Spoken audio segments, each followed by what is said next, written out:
Good morning, everyone. Thank you all for being here. We're all here for the same reason. I want to thank Bob Warner again for hosting me. I was here not too long ago on some of the flood mapping issues, and Bob was kind enough to host us then. He's going to claim me as a dependent on his taxes this year. I don't blame him, but it's good to be with you all. And look, I just want to say that what a wonderful job Jim Cantwell is doing on your behalf, on behalf of the people of Marshfield and Scituate. And I have, in my district, I have the 8th Congressional District. I have 3 cities, Boston, Brockton, and Quincy, and then I have 19 towns. So there's 727,514 people. And but who's counting? Yeah. And so because I'm down in Washington 3 or 4, sometimes 5 days a week, I rely very heavily on my local representatives to really keep me informed and to really provide the hands-on and day-to-day contact and information that I need to make sure that I'm doing my job in a way that comports well with the people that I represent. So I rely heavily on Jim Cantwell, and I'll tell you, my trust in him is well placed. He has been absolutely tremendous on all of the issues that Marty just mentioned. You know, the seawall issue. I was redistricted into the 8th Congressional District last year, and I really didn't have any direct knowledge of the FEMA flood mapping process. It really hadn't gone into Norfolk County at that point, and but working with Jim Cantwell and working with and at times against FEMA, that was a whole learning process. But it was a seamless transition because of the work that Jim Cantwell has done over the years and then continues to do on behalf of the towns of both Marshfield and Scituate. Now, you have to remember that the state representative's position is look, I was a state representative for 14 months before I moved to the Senate. But I distinctly remember, and my aide is here, Nick Zafarakis, who's still with me. Nick was my only employee. And being the state representative, I was representing South Boston, but like Scituate and like Marshfield, the people of South Boston back then had high expectations and high demands of their state representative. So you would get all the phone calls. Yeah, I remember, the Jimmy Buffett concert sold out. I got calls on that. People were angry that some ticket agency had bought up all the tickets, and so we had to figure out how to get Jimmy Buffett tickets. And he set the bar too high right now. Yeah.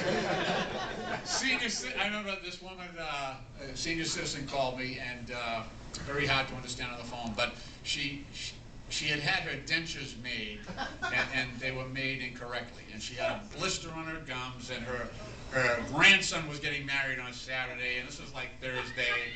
And of course, you call your state representative. And I remember Nick and I looking at each other like, you don't know anything about dentistry, and I don't either. We got her a free pass at the local community health center, and they buffed it down, and she was good to go. But you get all those calls. And Hank Norton is here as well, a state representative as well, a candidate for Attorney General, great guy, who has been through the wars, Iraq War veteran, also a state representative who has also received those type of phone calls, although from the people of Clinton, Massachusetts. But so the position of state representative is one that is very demanding and very personal to the people who you represent. So you will never in your life as an elected official have a more intimate relationship with the people that you represent as you do as a state representative. So, like I say, the people of Marshfield and of Scituate have very high expectations of their state representative. And in my opinion, you have chosen wisely.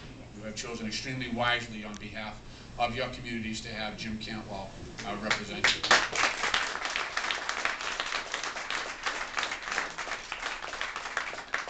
So I'm at be talking longer than Representative Cantwell, so I'm going to shut up and just say how proud I am to be a colleague of his and to be someone who works with him literally on a daily basis on a lot of these issues. I think I am a better United States Congressman because I have Jim Cantwell working with me in my district and helping me to be a better U.S. representative on your behalf. So, and I also think that politics can be tough. It can be a tough arena to work in, as you know. You're sort of in a fishbowl, and you know, you get your fair share of criticism when that comes around. That's just part of the job. That's how it is. That comes with responsibility. And so when we have someone like Jim Cantwell who is willing to step out there and work hard, Jim's not new. Jim is not new. He is a competent, experienced legislator, and that counts for something. He knows how to get things done. And that, you know, politics is one of those weird areas that sometimes we say, oh, that person hasn't been in politics, let's elect them, you know, because they have never, ever done the job and have had no contact with you know, elected office or working for people. We would never choose our brain surgeon like that, in that fashion. Oh, he's never done surgery, let's hire him. So, you know, politics can be tough. So when we have someone like Jim Cantwell, and look, I want to say this, try to say it in the nicest way as I can. You don't have to light a fire under Jim Cantwell. You don't have to light a fire under his behind to get him going. He is already on fire. He is on fire for the people of Scituate. He's on fire for the people of Marshfield. He's on fire already. So you don't have to motivate him. He's out there already on his own initiative. He's a self-starter. You know, he's all in. He's all in for the people of Scituate and the people of Marshfield. So we're lucky to have him. I'm lucky to have him. How about a nice warm welcome to our man, Jim Cantwell.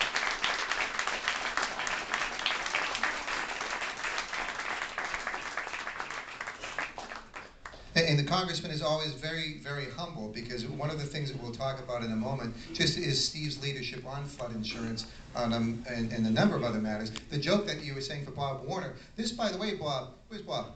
You know, Bob, to have a congressman come, this congressman who's everywhere in the South Shore, but to come to your restaurant twice in just a matter of months says so much about you, by the way, and what this means for all of Scituate. So thank you so very much for hosting all of us today. I wanted to do a few thank yous first, and then to go into talking about some of the things that we all have done together to make a difference here in the South Shore. Because the congressman's right. You know, these are things that we can be from the smallest issues that might be helping people if they have a registry of motor vehicles issue. Ben Thomas here, who runs my office, knows we can help folks with those. Can be the largest issues, can be people being denied life-sustaining treatment when an insurance company says we're not paying for your cancer surgery, that we would fight and make sure that gets done, and everything in between. My wife Jennifer and Chris are here, and we often, I say, from A to Z. It could be from helping children with autism to make sure that the insurance company pays for their services, to Z being maybe zoning reform. I used to tell Jen it was great every night, Congressman, I could come home with a new briefing book, and I said, honey, this is like going back to college, but without all the heavy drinking. And then we started the budget process, and I knew I'd better start drinking a few things. But it is an incredible job that you all give me the ability to do. And for some folks who made this happen today, by the way, I want to say Liz Charlton is here, who helped put things together. Is Liz?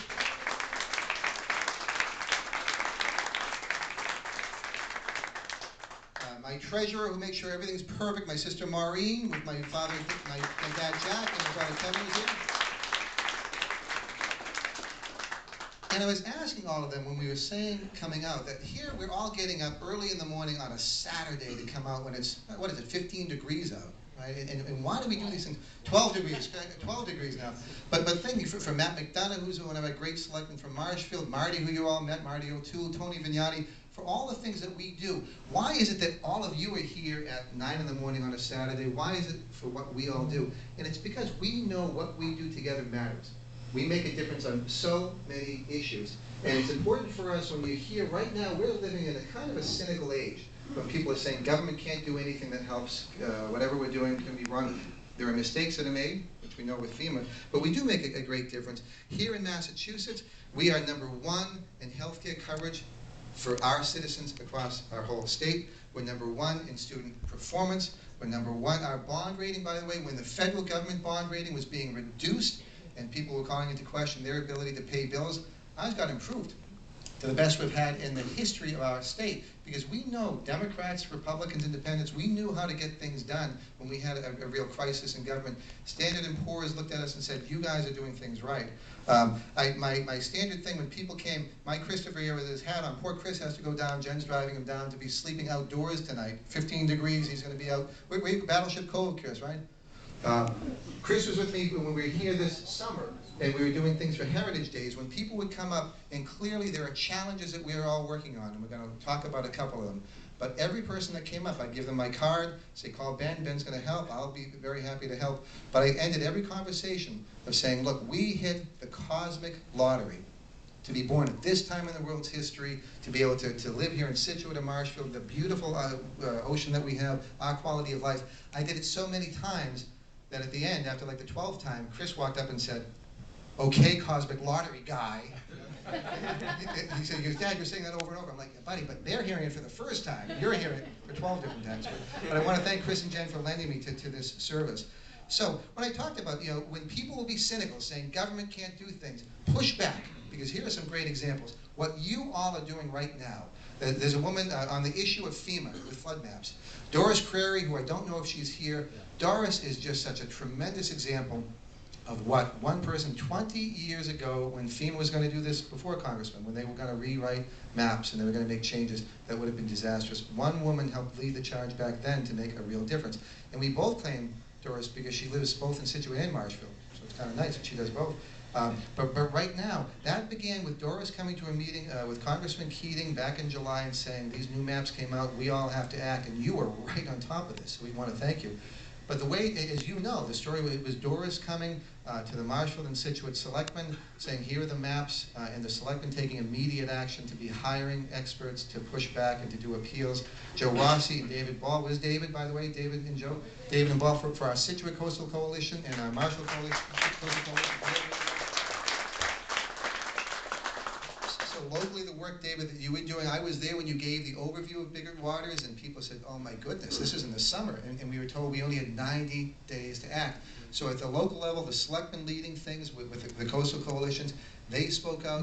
Coming to my level, for once we had that information, having a hearing at the state where we proved Marshfield and Scituate, really, Scituate being the first, but we were the tip of the spear of this issue, and showing to people that if we did not take action, what the disastrous implications would be. So we got our experts together.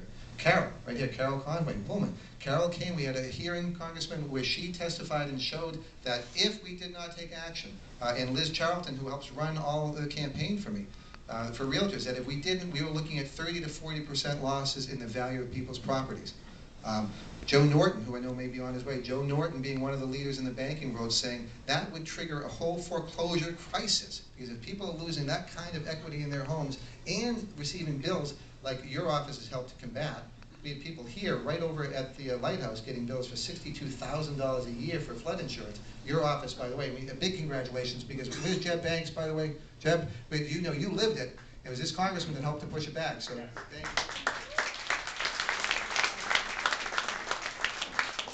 So that we heard from bankers that what that would do. We heard from individuals what it was doing. Bob Warner, being a business leader, saying that why would you have business investment really to try to improve your properties if you'd be told, like the Haddad's restaurant in Marshfield spent $3.3 million improving their building, going beyond what FEMA required from elevation 11, where they thought water could come, to elevation 13.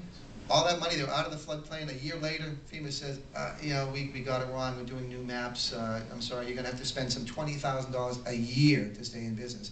So all of you should know on the FEMA thing, because you spoke out, you're giving me assistance. We had a hearing in Boston, 51 state reps and senators coming saying this is a crisis for the state, not just inland, but we have our waterways. We had people from Foxborough testifying, people from Holliston, Northampton. When we came to meet with you, Congressman, it was the Northampton Chamber of Commerce that came along, as you recall. So what you should all be very proud to know is that I heard it, we filed legislation statewide. This congressman's been leading it. You and Congressman Keating, along with Senators Warren and Markey, you've all been terrific, but you were there every step of the way. Coming to Marshfield, we had that first hearing. 2,500 people came out to say why this would be a crisis. You gave everyone hope to be there and to say that we're going to work on it. So we want to thank you so much. Thank you.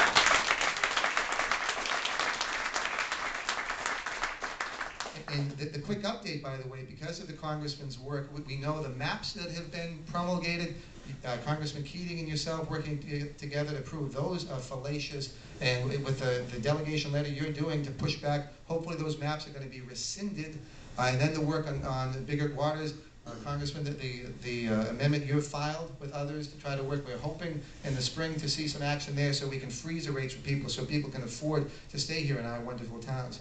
That's a FEMA issue, but look around you. There's so many other issues where you have all made a great difference. One I want to point to, we have Dr. Wall, who is the president of Massasoit. Dr. Wall right here, a Situate resident.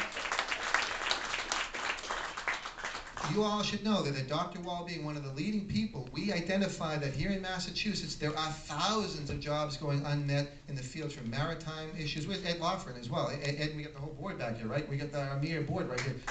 Brian House, Laurie, but making sure that we were able to prove to people thousands of jobs are being unmet for kids who might not go on to a four-year college but have great skills and want to earn a great living. But for maritime sciences, for environmental sciences, wastewater treatment and the like, now studies on sea level rise and the like, we're getting very close to being able to talk of having a college come to this district where we'll be able to train these students and give them a great future, and it's because of the work of people like Charlie Wall and Brian House and the like. So thank you so very much. There are so many examples, and I know Bill Lass was going to come talking about jobs that could be lost and work that's been done on issues there for infrastructure here in Situate, making sure that John Denny, he was not able to come today, but John came to me talking about how awful it was with double-digit increases that were happening, that we had for businesses for their workman's comp, and we were able to freeze those. There are so many examples, and that's what I want to be ending with, is for you all to know, you give me such a tremendous ability to make a difference because of the trust you put in me. Every day I walk into the State House, I know I have you at my back saying, Jim, keep working hard, we're going to make a difference. You've done it, and for people who I just saw walk in, like Peter Foreman, who was the president for the South Shore Chamber of Commerce, that Peter's educated me on business things. Like, Peter, come up for a second, by the way, because we've got to tell one quick thing about you as we're finishing up. But those are the things that I want you to know of. And when someone then tells you, you've looked around the room, you've heard of how people have made a difference. When someone tells you, for instance, that government's not doing anything right, we need to run government more like a business. How many of you have heard that being said before? Right? Many, many times. You have a business leader here who does it right and knows how to advocate for business interests, and I very much appreciate you coming, Peter. But as I say to people over and over, we don't run government like a business, right? Because I get it. I have a law firm, we employ 14 people, we give them great benefits, we make sure that for them to stay with us, we pay them well. But we know what it's like, that you're not always going to turn a profit for things like we do in business, right? And you can maybe cut marketing and the like. In government, we don't turn to a child who's being beaten, who needs help from DCF. We don't turn to that child and say, hey, you know what, you got to pay up before Children and Families are going to help you out.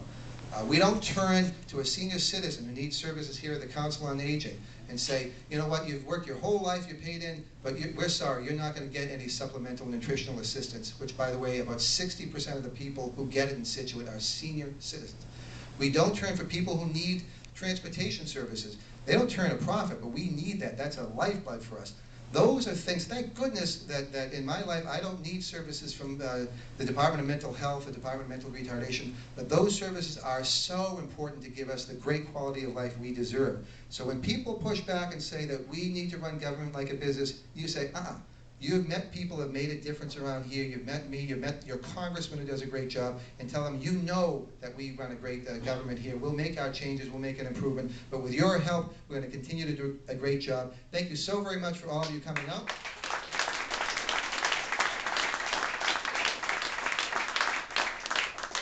Before you leave, I want you to know we have Barry Feingold, a good friend who's running for state treasurer for the Commonwealth. You already saw Hank Norton running for Attorney General, two great friends. I'm going to make sure to stand here on the edge. I saw Rick Judge, who protects us all the time as our chief for the fire department. I'm going to stand wait at the door so I can say goodbye and say thank you to you all, but thank you so very much for coming out. This means a great deal to me. I appreciate your confidence and look forward to a wonderful holiday Christmas season. Merry Christmas, Happy Holidays. Thank you.